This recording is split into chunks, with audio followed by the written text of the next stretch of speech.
Welcome to Pam's Reading Corner. Today we are reading Gilbert the Great by Jane Clark and Charles Fugue.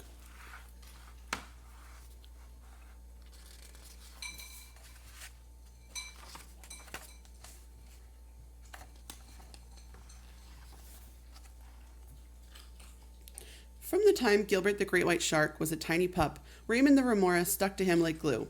Raymond was always at Gilbert's side. When Gilbert was stuck in the seaweed, Raymond untangled him. When Gilbert got dirty, Raymond cleaned him up.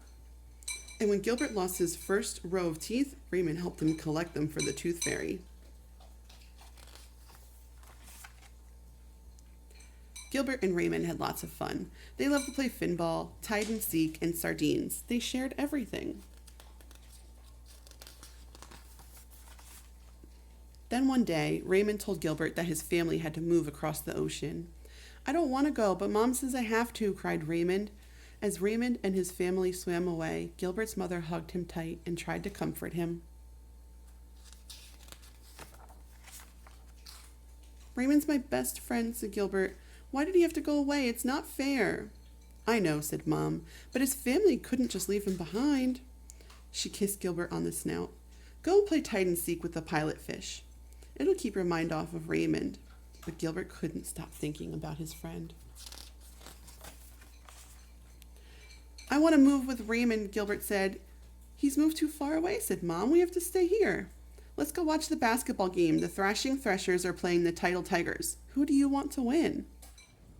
Gilbert looked around. There were remoras everywhere, but none of them was Raymond. "I don't care," he said, and he swam off before either side scored a basket. "It's my fault Raymond moved," Gilbert snapped as he passed an eel. "Last week I called him a sucker." "You didn't make Raymond leave," Mom smiled. "Everyone fights sometimes."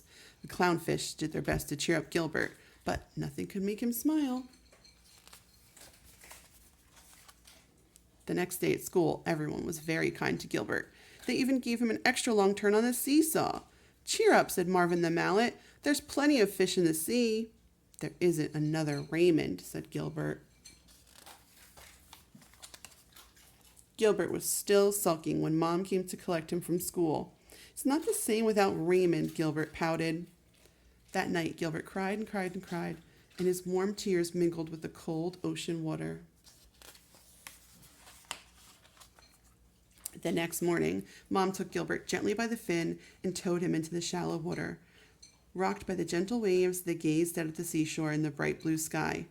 "I hope Raymond's new home is as nice as this," said Gilbert. "I'm sure it is," says Mom.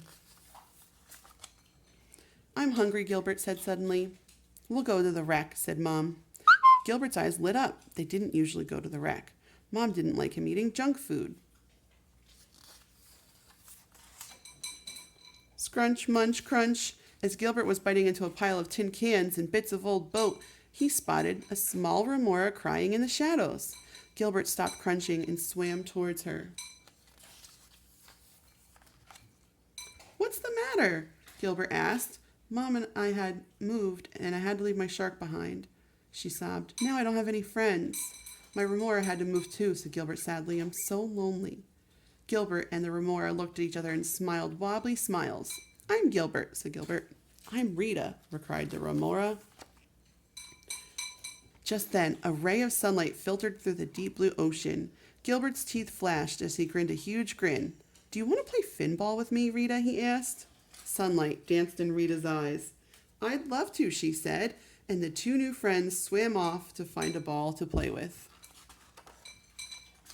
The end.